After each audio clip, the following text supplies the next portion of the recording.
Susu dengan buah-buahan. Kita tentu sering memakan sup buah yang di dalamnya itu terdapat berbagai macam buah-buahan seperti stroberi, apel, buah naga, kelapa, melon, dan lain-lain. Buah-buahan ini seharusnya nggak dikonsumsi secara bersamaan dengan susu. Kenapa? Karena kandungan zat asam yang ada di dalam buah-buahan cenderung memiliki sifat yang nggak baik bila bercampur dengan susu. Apalagi susu yang berprotein tinggi atau susu dengan pH lebih dari 7. Hal ini bisa mengakibatkan gangguan pencernaan bagi mereka yang mengkonsumsi susu dan buah-buahan dalam waktu yang bersamaan. Kedelai dengan bayam. Banyak orang yang sering mengkombinasikan makan siang mereka antara sayur bayam dengan tempe goreng. Hati-hati, kedelai itu nggak cocok bila dikonsumsi secara bersamaan dengan sayur bayam. Asam oksalat yang terkandung dalam bayam dapat bereaksi dengan kalsium yang ada pada kedelai sehingga membentuk endapan yang sulit melarut. Selain itu, penyerapan kalsium menjadi kurang optimal dan menimbulkan penyumbatan di perut. Makanan laut dan bir. Makanan laut mengandung kadar purin dan glycine yang tinggi, sedangkan bir itu kaya dengan vitamin B1 yang dapat mengurai kedua kadar itu. Ketika menikmati makanan laut dengan minum bir, hal ini akan mudah menyebabkan kadar asam urat dalam darah melonjak, sehingga menyebabkan terjadinya gout, yaitu seperti encok, bahkan timbul penyakit ginjal, radang persendian, dan penyakit-penyakit yang lain. Susu kedelai dengan telur.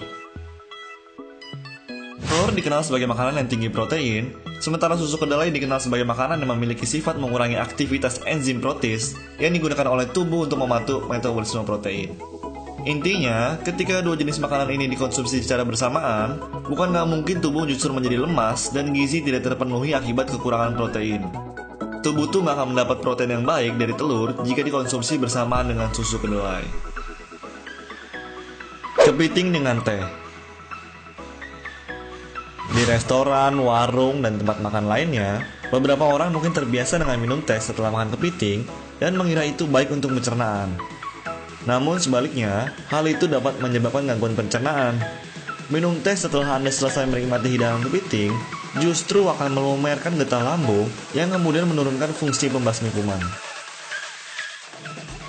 Daging dengan cuka. Daging merupakan bahan makanan yang sifatnya panas di dalam tubuh, sedangkan cuka merupakan bahan makanan yang sifatnya hangat. Kombinasi daging dan cuka dalam tubuh akan melebihkan penyediaan energi dan sirkulasi darah yang berujung pada potensi serangan penyakit jantung. Susu dengan coklat.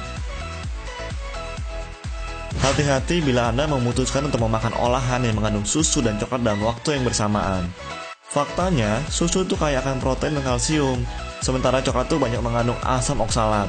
Kalsium dari susu dan asam oksalat dari coklat dapat membentuk kalsium oksalat yang tidak mudah larut dalam tubuh. Kombinasi susu dan coklat ini juga berpotensi menyebabkan diare bila dikonsumsi secara bersamaan. Udang dengan vitamin C.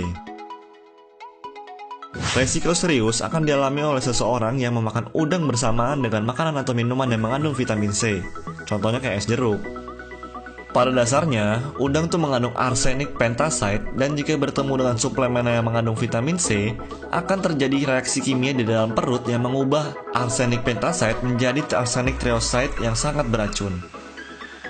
Hal ini dapat mengakibatkan hati, jantung, dan ginjal yang rusak, lalu usus yang keluar darah, pembuluh darahnya melebar, hingga akhirnya seseorang tersebut meninggal dengan kelima panca indera yang mengeluarkan darah.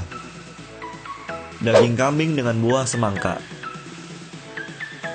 Semangka yang dikenal sebagai buah yang dingin, bila bertemu dan berkolaborasi dengan daging kambing yang dikenal panas dalam tubuh, akan menurunkan fungsi gizi daging kambing itu secara drastis.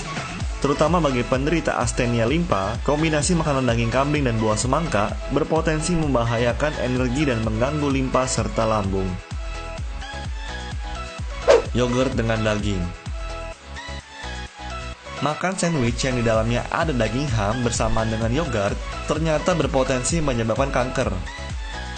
Sandwich siap saji yang disediakan oleh produsen biasanya mengandung tambahan nitrat untuk mencegah pembusukan dan botulinus yang berfungsi memperpanjang pelestarian produk daging. Ketika dua senyawa ini bertemu, hal ini bisa berubah menjadi nitrosamin yang bersifat karsinogen, yaitu zat yang membawa penyakit kanker. Sekian 10 kombinasi makanan sehari-hari yang berpotensi membunuh kita menurut calon sarjana. Buat yang mau request 10 fakta selanjutnya, komen di bawah ya. Dan jangan lupa klik like, share, dan subscribe supaya akan ketinggalan video kita selanjutnya. Oke?